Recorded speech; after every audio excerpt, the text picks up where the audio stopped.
नमस्कार दोस्तों, स्वागत है आपका मेरे इस YouTube चैनल पे बोजो प्रॉपर्टीज़ पर। दोस्तों, हमारी पिछली वीडियो में हमने ये जाना था कि आप रियल एस्टेट एजेंट कैसे बन सकते हो, और मुझे यकीन है शायद आपको वो देखने के बाद में अच्छी तरीके से समझ में आ गया होगा कि आप रियल एस्टेट में अपनी शुरुआत कैसे कर सकते हो। तो आज हम ज़्यादा समय ना गवाते हुए डायरेक्टली मुद्दे पर आते हैं कि अब यहाँ से आगे आपको क्या करना होगा। अब तक आपने खुद को अपने एरिया में, अपने मित्रों में एज एन एजेंट या कंसल्टेंट करके आपने इंट्रोड्यूस करना शुरू कर दिया होगा, लेकिन कहीं ना कहीं आपके जहन में एक सवाल तो आ ही रहा होगा कि आप एजेंट तो बन गए, लेकिन आपके पास वो प्रॉपर्टी नहीं है जिसको आप रेंट पर दे सकते हो या सेल करवा सकते हो। तो वो कैसे है? या फिर आपके पास प्रॉपर्टी है लेकिन क्लाइंट्स नहीं है जो विकत ले सकते हैं या तो किराए पर ले सकते हैं। तो उसके लिए आपको क्या करना है? तो ये बहुत ही अहम मुद्दा है दोस्तों। जैसे ही आपने खुद को एज एन एजेंट बनाना जैसे अभी शुरू कर दिया है, आप इस फील्ड में आ चुके हो, तो आपको एक काम करना बहुत ही ज़रूरी है, वो है डेटा कलेक्शंस।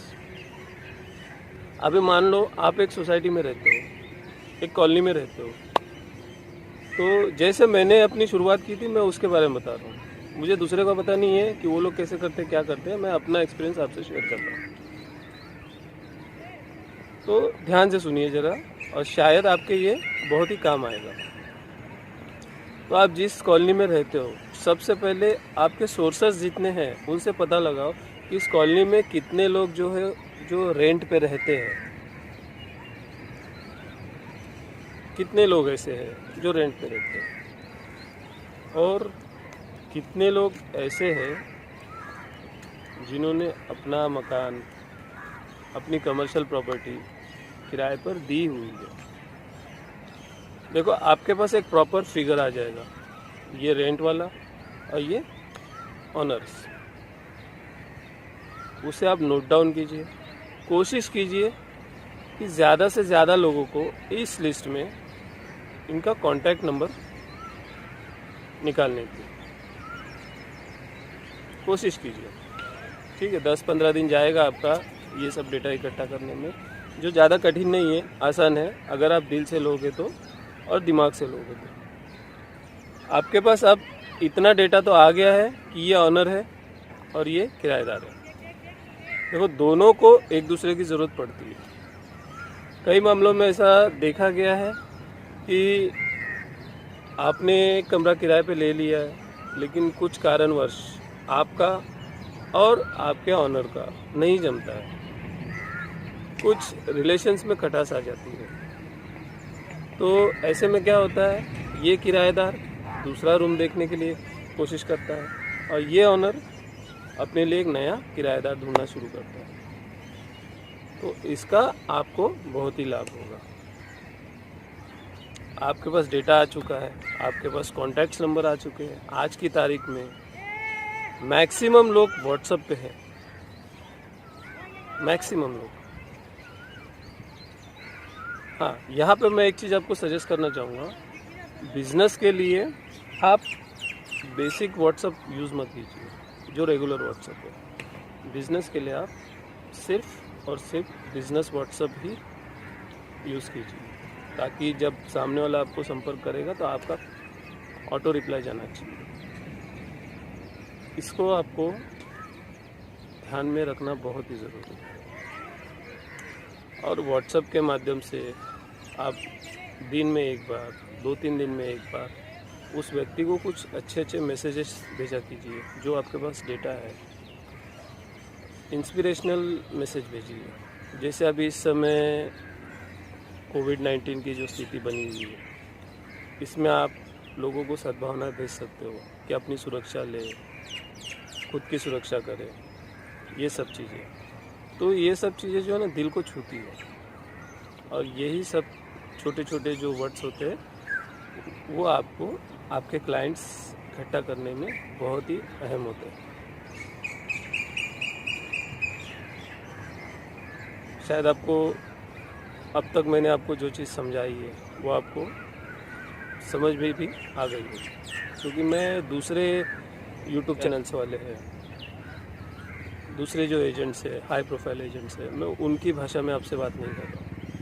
मैं एक सरल और सौम्य भाषा में आपसे बात कर रहा हूँ। जो एक नॉर्मल एजेंट, एक स्लम वाला एजेंट हो, एक कॉलोनी वाला एजेंट हो, वो खुद को कैसे डेवलप करे।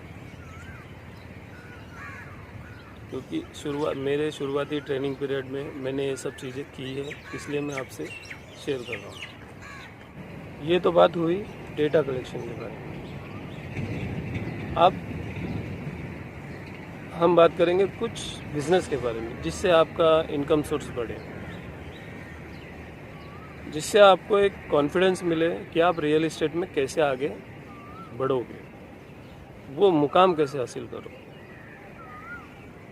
ये भी बहुत ही अहम मुद्दा है दोस्तों, और कोशिश कीजिए कि इस पर आप पूरी तरीके से फॉलो करो। देखिए, किसी भी बिजनेस में जब तक आपके पास इनकम आती नहीं है तब तक आपका माइंडसेट डेवलप नहीं होता है। मैं एजेंट हूँ, कार्ड छपवा लिए, स्टिकर्स लगवा दिए, सोशल मीडिया पे मैंने अपने आप को प्रमोट करना शुरू कर दिया है, हफ्ता 10 दिन महीना हो गया है, बस मैं यही कर रहा हूँ। इसके अलावा मेरे पास कुछ इनकम सोर्स आ नहीं रहा है, कुछ लीड्स नहीं आ रही है, तो ऑब्वियसली मेरा जो माइंडसेट है ना वो गिर के यहाँ तक आ जाएगा, और जो बहुत ही घातक है। तो यकीन मानिए, लीड्स भी आती है, आपका इनकम सोर्स भी बढ़ता है, लेकिन आप जूनियर केजी से स्टार्ट करोगे ना तो बोर्ड एग्ज़ाम आते आते आप मैच्योर हो जाओगे। जूनियर केजी मेरा कहने का मतलब है रेंटल सर्विसेज, पीजी, इसको हम लोग जूनियर केजी, सीनियर केजी के कैटेगरी में लेते हैं। अब रेंटल सर्विस से आपको फ़ायदा तो ये होता है कि साल में आपके कम से कम गिरे से गिरे हालत में 10 से 12 रूम जो है आप रेंट पे दे चुके होते हो। और आज की तारीख में ऐसा कोई एरिया बचा नहीं है जहाँ पे मिनिमम 10,000 रुपये रेंट है, मिनिमम। अगर आपको 12 रूम मिलते, 10 रूम भी मिलते हैं, तो साल का 1 लाख रुपये आपका ये आ ही रहा है। साल में बोलो या महीने में बोलो, जो भी है, मैं अपनी भाषा में बात करता हूँ, तो इतनी इनकम तो आपकी जनरेट हो ही रही है। तो स्टार्टिंग पीरियड में आप फोकस कीजिए सिर्फ रेंटल बिजनेस पे, ये बहुत ही फ़ायदेमंद बिजनेस है। इससे आपको 2 चीज़ का फ़ायदा हो रहा है। एक तो आपका इनकम सोर्स बढ़ रहा है, दूसरा आपकी ट्रेनिंग हो रही है, आपको पता भी नहीं चलता है लेकिन आप ट्रेन होना शुरू कर देते हो। क्लाइंट से बात करना, जब पहली डील होती है ना, जब एक 10,000 की गड्डी आपके हाथ में आती है, आपका कॉन्फिडेंस लेवल बढ़ जाता है। अरे आई कैन डू दिस, मैं ये कर सकता हूँ, तो आप खुद को इम्प्रूव करना शुरू कर देते हो। तो ये सबसे बड़ा बेनिफिट है रेंटल सर्विस में, कि आपको क्लाइंट से बातें करना आने लगता है। आपको क्लाइंट को कैसे कन्विंस करना है कि ये प्रॉपर्टी आपके लिए सही है, पूरे एरिया में आपके पास इससे बेहतर फ्लैट नहीं है। ये सब चीज़ें आपको मैच्योर करना शुरू कर देती है। तो मैं आपको सजेस्ट करूंगा कि you should start with your rental services. अभी रियल एस्टेट एजेंट बहुत दूर की बात है, ये आप गली एजेंट पे हो,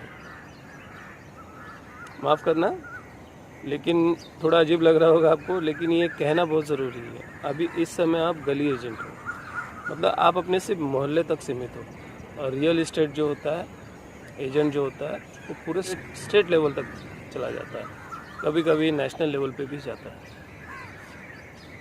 तो आपका शुरुआती बिजनेस जो है, आप आपके कॉलोनी से शुरू कीजिए। जब आपके कॉलोनी में लोग आपको जानने लगेंगे कि यार ये एजेंट है, ये ब्रोकर है, तो कॉलोनी के लोग ही कॉलोनी के बाहर जो उनके रिलेटिव्स हैं, वो खुद आपकी पब्लिसिटी करते हैं। मैंने अपने पिछले वीडियो में कहा था कि माउथ पब्लिसिटी बहुत ज़रूरी है। तो माउथ पब्लिसिटी यहाँ से शुरू होती है, जब आप किसी ऑनर को एक अच्छा किराएदार देते हो।